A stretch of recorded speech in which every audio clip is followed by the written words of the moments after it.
Attaque au couteau. Darmanin demande une injonction de soins pour les radicalisés. Toujours en garde à vue dimanche, l'islamiste radical qui a tué un jeune touriste germano-philippin et blessé 2 autres personnes à proximité de la Tour Eiffel à Paris samedi soir avait fait allégeance au groupe État islamique avant son passage à l'acte, qui pose la question du suivi psychiatrique de certains djihadistes.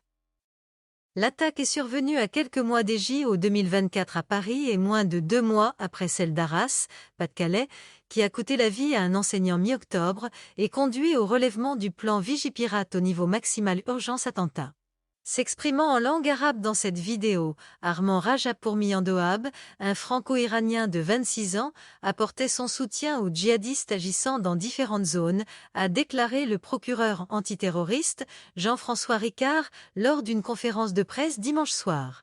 Cette vidéo était notamment mise en ligne sur son compte 10, ex-Twitter, ouvert début octobre, et qui comportait de nombreuses publications sur le Hamas, Gaza et plus généralement la Palestine, selon le magistrat.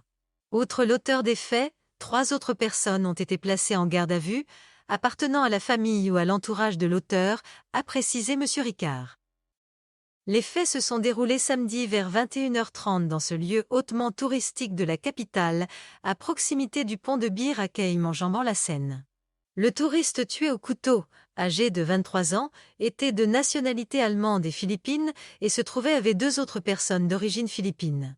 Il a reçu 2 coups de marteau et 4 coups de couteau, a indiqué le magistrat.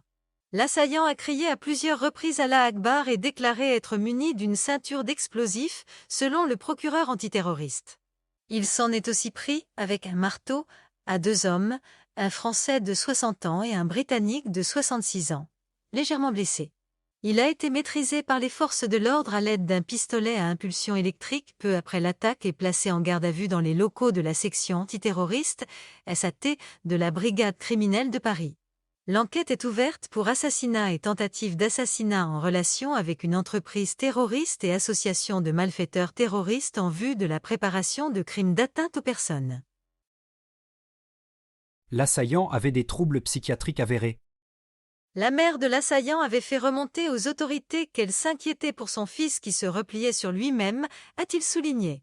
Issu d'une famille sans aucun engagement religieux, Armand Rajapourmi-Andoab s'est converti à l'islam à l'âge de 18 ans, en 2015, et a très rapidement versé dans l'idéologie djihadiste. La création de ce compte dit début octobre, puis l'inquiétude le même mois de la mère peuvent interroger sur un acte préparé depuis plusieurs semaines, a analysé une source proche du dossier. Les enquêteurs cherchent notamment à déterminer quand les armes de l'agression ont été achetées. Fiché pour radicalisation islamiste, FSP-RT, selon une source proche de l'enquête, il avait été condamné à 5 ans de prison pour association de malfaiteurs en vue de la préparation d'un acte de terrorisme après un projet d'action violente à la défense en 2016. Il était sorti en 2020 de prison après 4 ans de détention.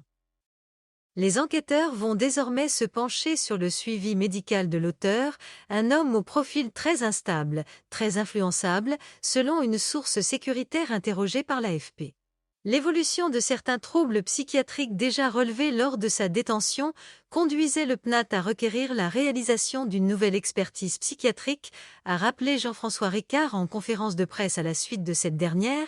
L'auteur était soumis à une injonction de soins impliquant un suivi psychiatrique resserré et contrôlé par un médecin coordinateur. Ce suivi était effectif jusqu'à la fin de la mise à l'épreuve le 26 avril 2023, a-t-il ajouté. Gérald Darmanin a réclamé dimanche soir que les autorités puissent demander une injonction de soins pour une personne radicalisée suivie pour troubles psychiatriques afin de prévenir des passages à l'acte à l'issue d'une réunion interministérielle à Matignon.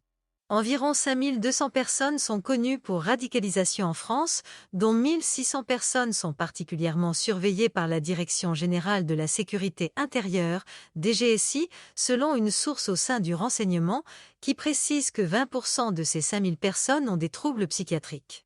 La ministre allemande de l'Intérieur a dénoncé dimanche un crime abominable. Nos pensées vont à la famille et aux amis de la personne tuée, ainsi qu'aux autres blessés de cet acte horrible, a déclaré Nancy Faeser lors d'une interview au groupe de médias Funke. Challenge avec AFP.